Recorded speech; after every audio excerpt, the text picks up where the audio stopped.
formal. Thank you so much for that generous introduction.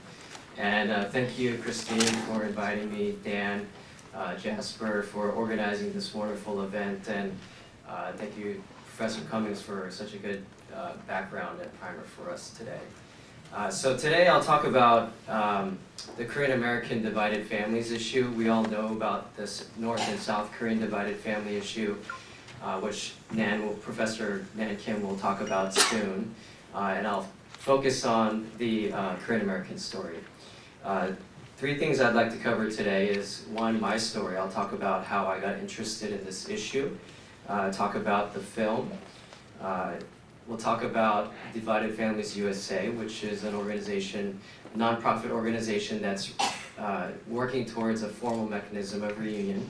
And then we'll talk about the broader context. How does this fit into Greater North Korea policy? So when I was in college, I was very interested in human rights, social justice, and North Korea, exploring my time as an American, learning about my identity, as many college students do. At that time, my mother showed me a picture of her cousin who was leaving North Korea. I said, wow, I didn't know you had a cousin leaving North Korea. Tell me more. And so she told me about how her mother, so my maternal grandmother, was originally from North Korea before there was even a North or a South. She married my grandfather, who lived in Seoul, and so she moved to the southern part, and when Korea became liberated from colonial rule, she was forever separated from her younger sister. I subsequently realized that it was her last wish to see her younger sister in North Korea, and she even was able to contact her through some brokers in the late 80s, and she wrote her sister a letter saying, "Calling out to you, my sister, if it's the last thing I'll do, I'll come visit you." Unfortunately, she died of cancer in 1990, and I was very young. I didn't know that any of this was going on, but I discovered this as a college student. I went to Korea on a Fulbright, and I met a lot of filmmakers. Some were working on the comfort woman issue. Another was making a film about his grandfather, who was a pastor during the Korean War. And I thought that we needed to make the Korean American divided family story known. And so we got a team together and we started to work on this issue. So then I realized that this wasn't just a story that I experienced with my grandmother or my mother, that it was a very common story amongst Korean Americans.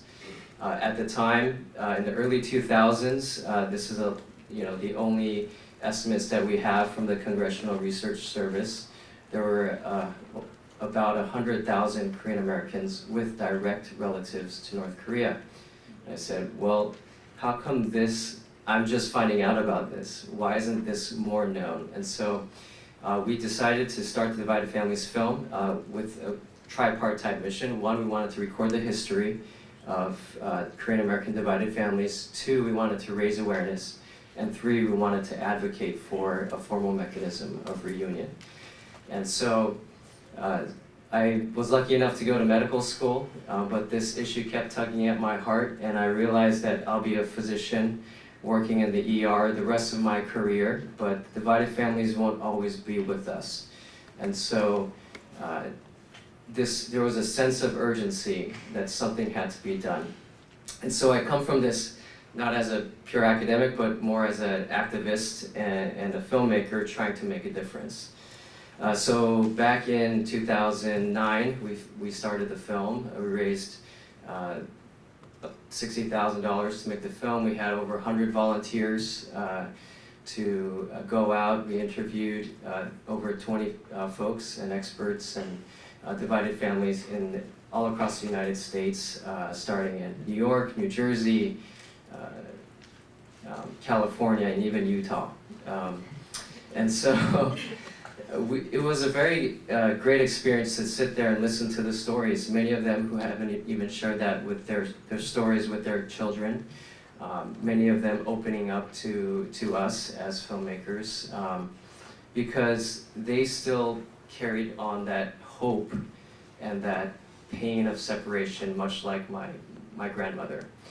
And so back in 2014, when I was in residency, we released a film online. We had a congressional screening through then Senator Mark Kirk's office, as well as Charlie Rangel, and we previewed the film. After that, we realized that we needed to engage our government, because without our government's support, a lot of these divided families have to fend for themselves.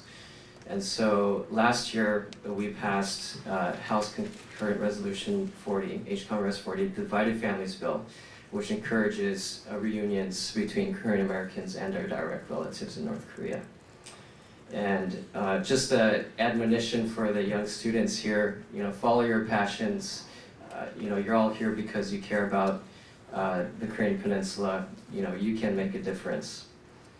All right, the second point I wanted to go through is, since we're running short on time, some of the history of divided families in general, but I'll leave most of that for Professor Kim, but also the history of our engagement with our government for for resolution of these families.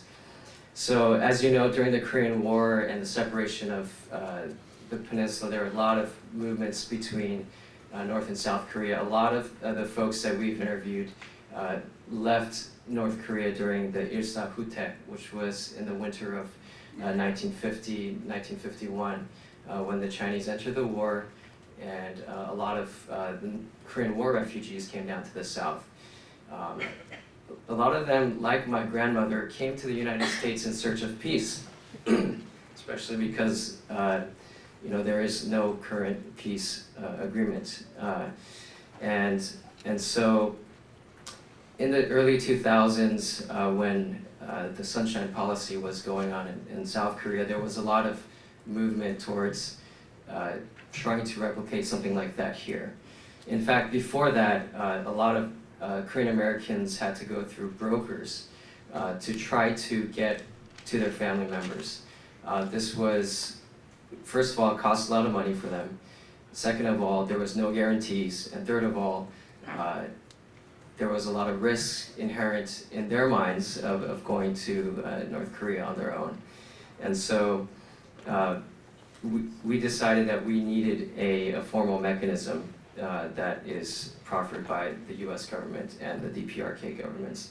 And so during the Bush era, with then Congressman Mark Kirk, there was a report about the Korean American divided family members, and essentially it said, when normalization happens, the divided families issue will be a top priority.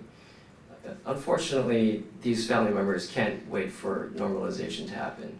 It's been over 60 years, and there has been precedents to reunite families that have been separated by war in the absence of normalization, particularly with the Soviet bloc and the US, Vietnam, etc. And so we've been working with the US government to try to start another pilot program. In the 2011 timeframe, there were talks between Clinton, then Secretary of State Clinton, with her counterparts in North Korea to have a pilot program. However, that program was stopped in the era of strategic patience, when there was no communication and communication was stopped. I'd like to get us back to where we can come to a pilot program once again. And I believe, in the broader context, to go on to the last point here, is that, first of all, divided families should be reunited based on purely humanitarian issues. It should not be politicized to these broader nuclear issues. It can be done even without the event of normalization. In fact, it can be a step, a confidence-building measure between the two countries to actually start talking. I believe that we have a failure of imagination that this can work, and I hope that everyone here can see that divided families, like my grandmother, like the many thousands of those still remaining, still would like to meet with their families or at least know what happened. So I see this as an opportunity. I believe that we need to exhaust all diplomatic options before engaging in other options. And I'll leave you with one last story. One of our divided family members, she's a very, a proponent of our issue, and she has cancer now. And, she didn't have that last year. She has it this year, and it really tells me and struck my heart that we really don't have much time. We can't wait to solve the nuclear issue before we reunite families. We cannot wait for normalization to happen. We need to get this done now, and that's a message that I would like to send to our government, to the PRK government, and to everybody here. But it can be used as a confidence-building measure. So I'll just leave it at that. Thank you. Yeah.